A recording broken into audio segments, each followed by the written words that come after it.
It is clear from these rarely seen color television pictures that the crew of Apollo 11 had a high-resolution color video camera with them on their mission. Yet the only pictures broadcast live from the moon's surface were these from a low-definition black and white camera. In fact, the networks complained because in addition to this, they were forced to shoot the images, second generation, off of a projection TV of the technology of 30 years ago, and were not even allowed to take a direct feed, which further degraded the quality and clarity of the images. Perhaps this was precisely what NASA and the federal government had in mind. After all, it was a first, regardless of where they were. Better to open up their debut mission with fuzzy pictures and numerous blackouts, rather than show too much revealing detail of a false scene that was yet unproven. And finally, the element that seals their fate. All the footage of Apollo 11 requested from NASA over a 5-year period. One gem was discovered just before the completion of this documentary. An old reel received by mistake.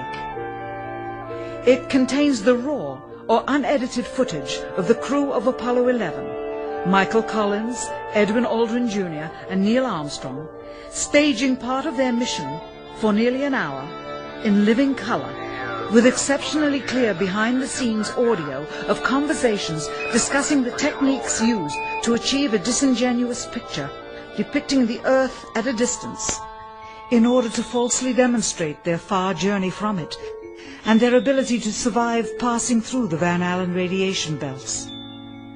It cannot be misconstrued that this staging was done for some other reason, for the reel itself is slated and dated July 18th, 19th and 20th, 1969, the very days of the mission when they were said to be approaching and achieving lunar orbit.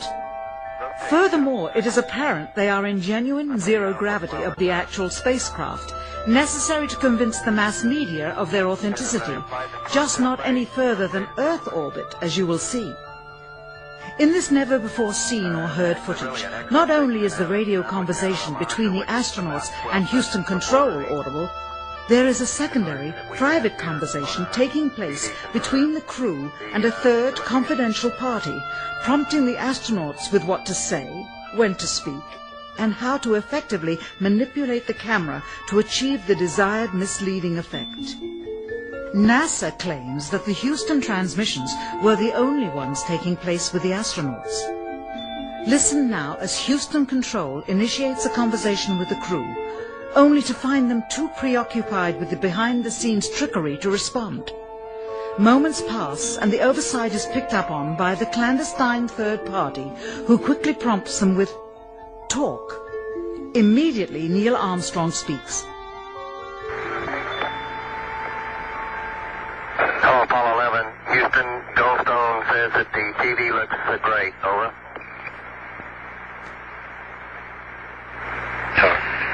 Okay, Roger. We're coming in on Earth. Again, the illusion they are attempting to create is the Earth at a distance, to demonstrate their far journey from it, and their ability to survive passing through the Van Allen radiation belts. Understand, too, that only about 20 seconds of this raw footage was ever broadcast to the public, and these conversations discussing their deception were believed to be private, until now. Here they discuss that these television transmissions were in fact not broadcast live as everyone believed. They were first screened and edited for playback later. Roger, Neil. We just wanted a narrative such that we can, when we get to playback, we can sort of correlate what we're so much. Here they discuss the fact that they have turned out the lights and have blocked out sunlight from entering the spacecraft through the other windows, as to not cause any reflected light to fall onto the spacecraft's wall in the foreground. Okay, very good. Well, we shut out the sun coming in some of the other windows into the spacecraft, so it's looking through the number one window, and there isn't any reflected light. The reason this was done is so that the truth of the matter would not be revealed. It is this. Though the federal government would have you believe that this is a view of Earth from a distance out of the spacecraft's window as it nears the moon, it is not. What they have ingeniously done is placed the camera at the back of the spacecraft and centered the lens on a circular window in the foreground, outside of which it is completely filled with the Earth in low orbit. The circumference of the window then appears to be the diameter of the Earth at a distance, with the darkened walls of the spacecraft appearing to be the blackness of space around it. That is why they wanted the interior dark and blocked out the sun from any other windows. Here you can see the extruded window, probably 2 inches thick at the bottom. This is because the Earth's shine is coming in at a downward angle. It also causes the Earth to appear to be an irregularly shaped circle, for you are seeing the outside of the window at the bottom and the inside of the window at the top, which together form 2 different sized halves of a circle. Subsequently, this take was never used.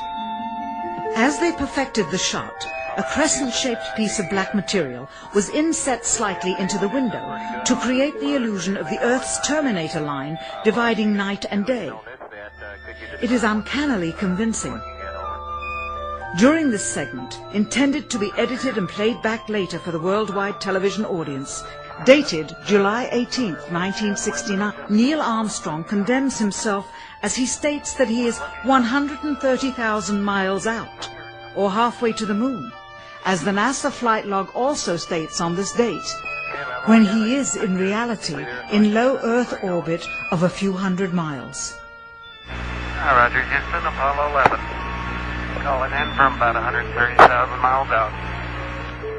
Here, during another segment, also intended to air after review, Neil Armstrong falsely explains to the viewers how the shot is attained by putting the camera's lens to the window's glass, as it would have to be if they were the claimed distance away from the Earth. We only have one window that has a view of the Earth, and it's filled up with a TV camera. If the window was completely filled up with a TV camera, as he stated, then an astronaut's arm would not be able to get between the camera and the window, as it obviously does here in this outtake. South America becomes invisible just off beyond the Terminator or inside the shadow. You can also notice how the astronaut operating the camera reacted to the mistake by attempting to pan away from it. Blue gas, see white bands of major cloud formations across the Earth. And this is a segment that they believed wasn't even being recorded, much less suitable for broadcast, for the lens was being zoomed out and the scene was being changed to that of an interior of the astronauts at work, and apparently the stop button popped back up on the recorder without notice. Here is the diffused work light that they used to see camera controls, but not throw light onto the spacecraft's wall. Here they remove part of the crescent insert.